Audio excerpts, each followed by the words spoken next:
Police called me about my wife's affair, now I'm lost.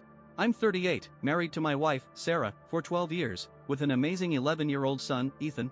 Until yesterday, I thought we had a solid marriage. I treated her well, no money issues, no bedroom problems, and I never took her for granted. Every morning, I woke up thanking God she chose me. Now, I don't know what to think. The police called me about her lover, and my world's been flipped upside down. I'm not sure if I should even post this online, but my head's a mess, and I need advice. Here's what happened. Yesterday, as I was leaving work, I got a call from the local police asking me to come to the station ASAP. I freaked, thinking something happened to Sarah or Ethan. They said, "Don't worry, just come quick." At the station, they sat me in a room with a table and 2 chairs, confirmed my name, and started grilling me about some guy Sarah works with. I hadn't seen or spoken to him since her company's Christmas party in December 2019. The cops kept asking, "How long have you known? How did you find out?" I was like, "What are you even talking about?" After an hour of this, I stopped answering and just kept asking where my wife and son were and if they were safe. It went in circles for 2 hours, with the cops stepping out every 15 to 20 minutes, then coming back to start over like some bad TV show. Finally, one cop handed me a tablet and played a video of Sarah having sex with this guy from her work. I don't remember much after that, just me yelling, "What the hell is this?" over and over. I had a full-blown panic attack right there in the station. My blood pressure spiked to something like 170 over 110. They called a doctor, who wanted to send me to the hospital, but I refused. I needed to find Sarah and Ethan. Once I calmed down, the cops explained, the guy in the video was sleeping with Sarah and apparently several other women. That morning, passers-by found him on his driveway beaten, assaulted, and set on fire. He was alive but in critical condition, and doctors weren't sure he'd make it. His wife gave police access to his phone and computer, where they found the video with Sarah. They asked where I was that morning. I said the gym, then work, about 10 minutes away. They let me go but warned I might not want to stay home since the attack could be linked to his affair with Sarah. They also said she wasn't the only woman he was seeing. I raced home. Ethan was at the neighbor's, so I grabbed him, packed some clothes and his school laptop, took my gun, and drove 45 minutes to my parents' place. Sarah's phone goes straight to voicemail. I called the detective who gave me his card, and he said Sarah was in the hospital with her lover. Right now, I'm in bed with Ethan on one side, my gun on the other, and my dad dozing in the living room with a shotgun on his lap. I haven't slept in over 30 hours. I don't know what to do. Any advice would help, I'm in a fog. Edit, just talked to Sarah's parents, turns out she checked herself into the psych ward. Update 1, to those saying my story sounds fake, I wish it was. Truth can be wilder than fiction. To those noting no news reports, the attack's details were hushed up, our local media barely mentioned it as a beating in one sentence. To those saying cops don't act like this, you're wrong. My lawyer says police can say or do almost anything when you're not under arrest, including lying, which they did. The detective lied, Sarah wasn't with her lover in the hospital, she was admitted to the psych ward earlier that day while he was in surgery. Why they lied, I don't know, but it's made me wary of them. After waking up that afternoon, I called my uncle's law firm partner, a family friend. He came to my parents' house, and we discussed my options. His firm's handling my divorce and criminal defense. That Sunday, he helped me get an emergency custody order and a restraining order against Sarah for me, Ethan, and my parents. The police served her the papers Monday as she left the psych ward. Her brother, a close friend, said she took it hard. I haven't spoken to her, and she hasn't reached out, maybe shame, apathy, or the restraining order. I'm glad either way. I had to tell Ethan something. I kept it age appropriate, explaining the truth. His first words were, "Please don't let mom take me." I asked why, and he said Sarah treated him badly when I was away, threatening to take him away forever if he told me. She emotionally abused and manipulated him, and I was too blind to see it. That broke me more than the video. I told my lawyer, who used Ethan's statement, Sarah's mental state, and her hospitalization to secure the custody order. I contacted Ethan's school to arrange therapy starting after New Year's. I feel like the worst father ever. Sarah's parents came over Tuesday, apologizing nonstop. Her mom cried the whole time, her dad called Sarah that girl, devastated. They sensed something was off with her but said they didn't raise her this way. We hugged, cried, and I assured them they'd always be part of our lives. That visit, after Ethan's confession, was one of the hardest moments of my life. My lawyers dug into Sarah's lover. He's got a rap sheet so long the printer ran for 5 minutes. He's on parole for serious crimes, with past gang ties, and still in critical condition, possibly not surviving. A private investigator from the firm talked to Sarah's co-worker who drove her to the hospital. The affair was an open secret at her office. My lawyers think that's how the police identified us, likely from last year's Christmas party photos where Sarah and I appear together. I'm still lost, heartbroken, and numb. Is there a way to snap out of this emotional fog faster?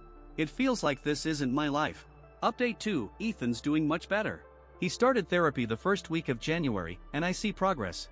I asked if he's okay with me talking to his therapist. He agreed. I've spoken with her a few times.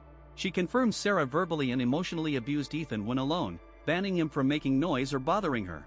She'd leave him alone for hours, even overnight, when I was away, threatening to take him away if he told.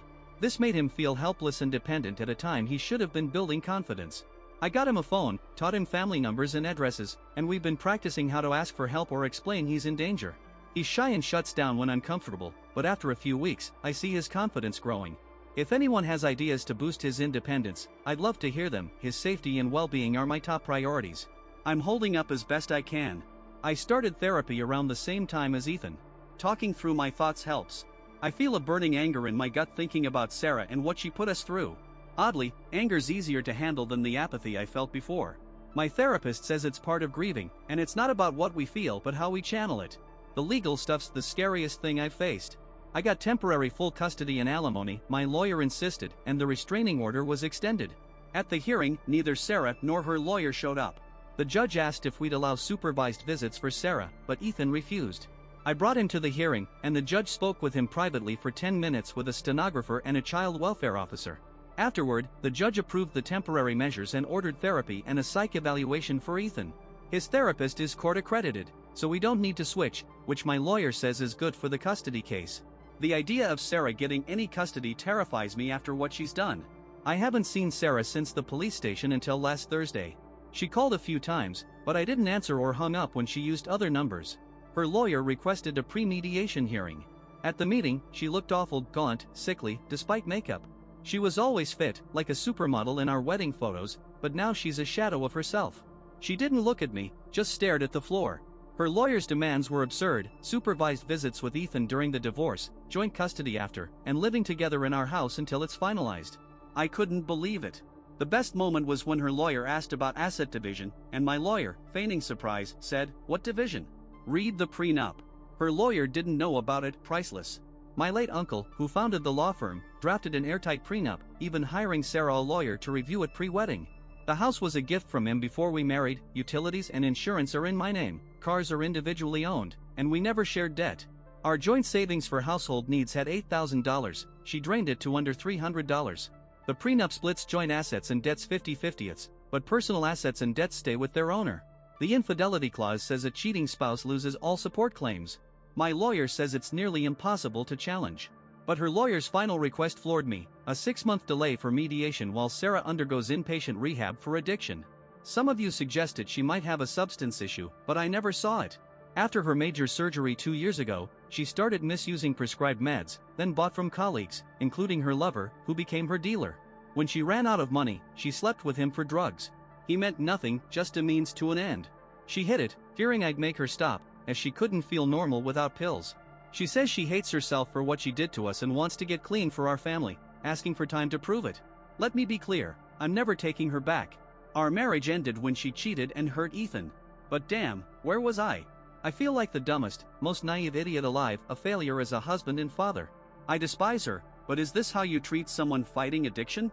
Additional info: I know she doesn't deserve forgiveness, and I can't risk Ethan's well-being for her. After reading comments, I wonder if her letter was a calculated move to soften her case. I'm learning that not showing compassion isn't the same as revenge. Letting her hit rock bottom isn't kicking her while she's down. She put me in an impossible spot. I'm continuing the divorce but might contact her rehab center to see if I can support her recovery from a distance, for the love we once had and for Ethan's sake. My lawyer nearly popped champagne over her letter. It's a clear admission of untreated addiction, strengthening my custody case. What do you think?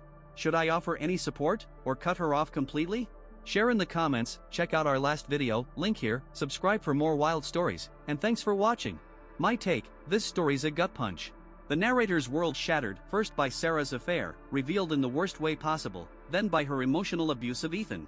The police's shady tactics, lying about her whereabouts, are infuriating and make you question their motives.